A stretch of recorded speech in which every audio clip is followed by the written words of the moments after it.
Bon dia o bona nit!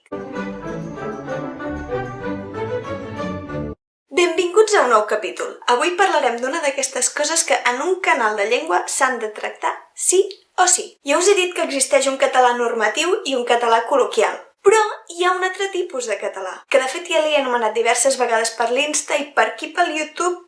No, per aquí crec que encara no l'he anomenat mai. El català estàndard. Situem-se. La llengua és un degradat. Tant quan vaig parlar del llatí com quan vaig parlar dels dialectes del català, ja ho vaig dir que la llengua era un degradat. La normativa només és un trosset de tota la llengua. Fora de la normativa, però dins de la llengua catalana, hi ha les formes a llavors, llavors, a llavors, a llavores, llavores, llavors, llavonses, a llavonses, llavontes, a llavontes. I dins de la normativa hi ha les formes llavors i aleshores. L'Institut d'Estudis Catalans és qui s'encarrega de dir què és normatiu i què no és normatiu. O sigui, què entra en aquest cercle i què no hi entra. Bé, en realitat hi ha una altra institució que fa normativa, l'Acadèmia Valenciana de la Llengua. Per mi hauria de tindre més autoritat l'IEC, L'Institut d'Estudis Catalans, que no pas la BL.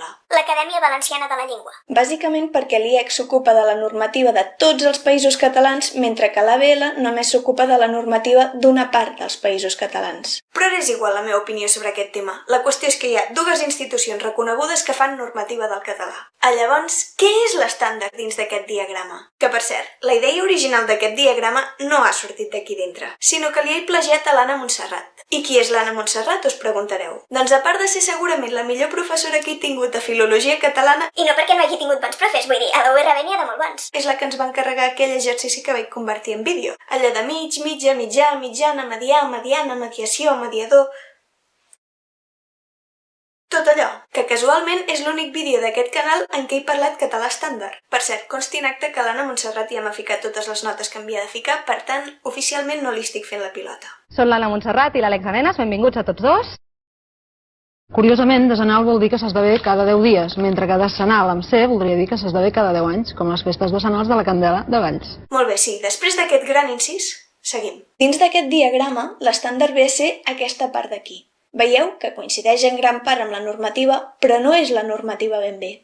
Per exemple, les formes per què, com que i atès que són normatives i són estàndard alhora. Però, puix que, tot i que és normativa, no és estàndard. Per altra banda, hi ha parauletes que no són normatives però que sí que són estàndard. Normalment són paraules força noves i l'Institut d'Estudis Catalans encara no ha tingut temps de pensar si les afegeix o no al diccionari normatiu. Per exemple, en aquest grup hi ha GIF, flipar, geolocalització, pancake, timelapse... Aviam, l'estàndard és un reflex de com la gent de carrer, la gent com tu i com jo, rebem la normativa. De com ens fem nostra la normativa. O sigui, la normativa és una cosa de laboratori. Una cosa que fan uns senyors tancadets en una sala. Saps? És un producte artificial. I quan aquest producte artificial està acabat, o sigui, quan la normativa està acabada, la treuen al carrer perquè tothom en pugui fer ús. La treuen al carrer en forma de diccionaris i de gramàtiques. Normalment, la gent ens quedem amb la majoria de les coses de la normativa. Però algunes coses ens semblen massa arcaiques, massa amb regust de segle XV.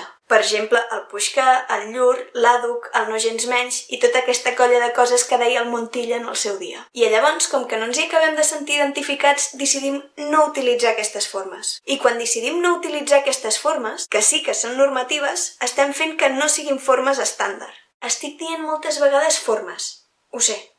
Ho sento. Per altra banda, si trobem que al diccionari normatiu hi falten paraules que són necessàries per parlar de coses tan quotidianes com les selfies, doncs aquestes formes, que no són normatives, sí que entren en l'estàndard. I em direu, tot això està molt bé, però com se sap exactament què és estàndard i què no és estàndard? Doncs se sap principalment gràcies als mitjans de comunicació, que són, en principi, pel que fa a la llengua, els representants del poble, els nostres representants. Tot això és teòric, O sigui, a la tele, al diari, a la ràdio, intenten parlar d'una forma prou semblant a com es parla al carrer. O sigui que són els mitjans de comunicació els que tenen la necessitat de fixar un estàndard. Tenen necessitat que reculli què hi ha dintre d'aquest cercle blau. Les dues eines lingüístiques principals dels mitjans I per tant, les dues eines que serveixen per saber què és estàndard són l'és a dir i el diccionari 62.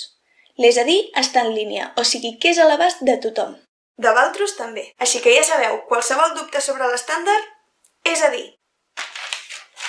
I una altra cosa molt important que m'encantaria que us quedés aquí ben endins del cap. L'estàndard no es correspon només amb un dialecte. L'estàndard no és barceloní, no és sud-oriental central. No. Evidentment, l'estàndard és més restrictiu que la llengua col·loquial. És que, clar, no tindria cap mena de sentit que fos el mateix que la llengua col·loquial, perquè per això ja tenim la llengua col·loquial, no? L'estàndard s'adapta a cada dialecte, de tal forma que és tan estàndard dir les meves mongetes com les meves bajoques, com les meues mongetes, com les meues bajoques, i també és igual d'estàndard dir el Josep i la Marta, en Josep i la Marta, en Josep i na Marta o Josep i Marta. M'explico? O sigui, és evident que si un xaval d'Eivissa i un xaval del Rosselló es troben i parlen en català estàndard, trobaran moltes menys diferències lingüístiques que si parlen català col·loquial. En la col·loquialitat, les diferències dialectals sempre augmenten. De fet, un dels objectius de l'estàndard és precisament aquest, reduir les diferències que hi ha entre els dialectes, fer que tots s'assemblin una mica més. El que passa és que a Catalunya, un 95, o un 96, o un 97, o un 98% de les vegades, els mitjans utilitzen l'estàndard de Barcelona, perquè les seus dels mitjans de comunicació catalans són a Barcelona. Per això hi treballa molta més gent de Barcelona que no pas de Sort o de Móra d'Ebre. El Berti té un vídeo parlant d'aquesta situació, d'aquest centralisme lingüístic. El principal podríem dir que és econòmic. Fiquem-nos al marc mental d'una productora de televisió. Necessita rodar en un lloc cèntric, en recursos propers, per si falla alguna cosa. Òbviament, no anirà al Pirineu. Haurà d'instal·lar-se a una ciutat com Barcelona o als voltants. I us el recomano moltíssim, perquè, a part de ser divertit, està superben explicat. No seria ètic acabar aquest vídeo sense parlar de l'Albert Pla Nualart. L'Albert Pla Nualart és un molt bon lingüista català, però afirma una cosa, sosté una cosa que genera molta controvèrsia. Segons ell, l'estàndard hauria d'estar basat només en un dialecte real. I, clar, aquest dialecte hauria de ser el que parla més gent i en quin lloc dels països catalans hi ha més gent? A Barcelona. I per ell, l'estàndard només s'hauria de basar en el que es parla a Barcelona. Tot i així, hi ha molts altres lingüistes, i jo em cito en aquest grup, que no hi estem d'acord. Però, goita, és una postura que existeix i s'ha de ficar damunt de la taula, també. I ara... És l'hora dels adeus i us he de dir. Fins d'aquí 2 setmanes? Fins d'aquí 2 setmanes!